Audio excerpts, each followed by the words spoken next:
Today we've got the easiest crock pot dinner you've ever tried or made in your life. We got some already cooked frozen pulled chicken breasts. If you want to do a rotisserie chicken, this is basically just a frozen version of that. But y'all, we are making an 8-hour crock pot dish right here in this crock pot, less than an hour, maybe an hour. Because we're adding in a little mixed veggies. This carrots, we got corn, green beans, and green peas. And I'm adding this whole entire bag in. Let's mixed up and broken apart just because it is frozen and I did not let any of this thaw out today. So minus the jumping beans. That looks good. Just want to get kind of an even little color array with this. So we're going to add us 1 can of some cream of chicken with herb and get that all over everywhere. Make sure I get all this out right here. Oh, come on.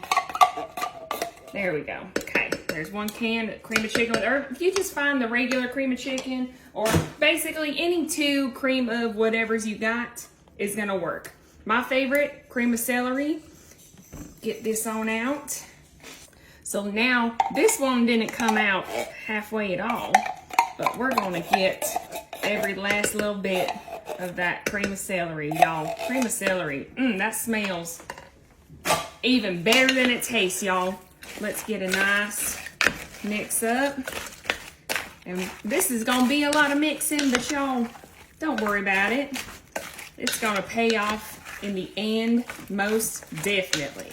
Okay, so we can't just cook it like this, y'all. We can't. Need to add us a little chicken broth. I'm gonna do 2 cups, and then I think 2 cups should be good enough, but we'll see if maybe we need a little bit more, but I don't reckon we should.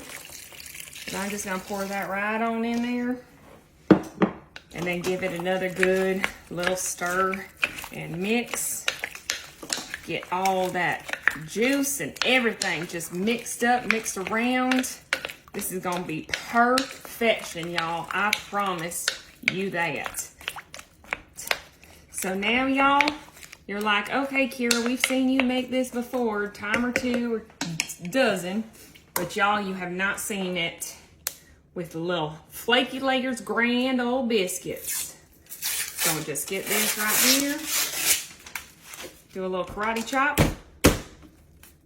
All right, let's get some of these babies out. And now what we're gonna do is we're gonna just flatten these out as much as we can. Beautiful, come on. And we're gonna, if you wanna roll and pin it, y'all go ahead, but I said this is gonna be an hour meal, so now we're just cutting up some little strips. Put them right on top, and we're gonna do that for as many biscuits or dumplings, if you haven't guessed, as we can for this. We're gonna just leave them on top. We're not gonna mix them up quite yet. We're just gonna make sure we get all this goodness flattened out and cut up into strips. Get this, snip, snip. No rhyme or reason, y'all. You could even do chunks if you want.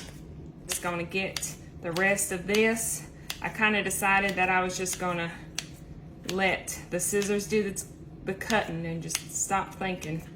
And I didn't even cut myself, y'all. All right, so guess what, y'all? We're gonna add our little lid on here. We're gonna set this baby up on high, and it'll be on there for about an hour to an hour and, you know, maybe 10 minutes, but after an hour, it should be good enough to be done. All right, y'all, let's take a look at our chicken and dumplings. Oh my goodness, y'all. If that is not, y'all, let me get, y'all, look at that.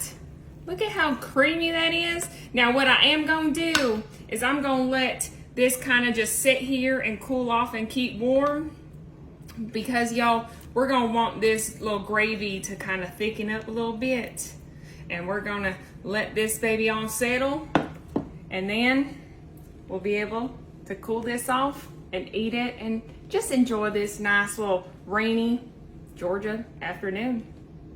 Bye, y'all.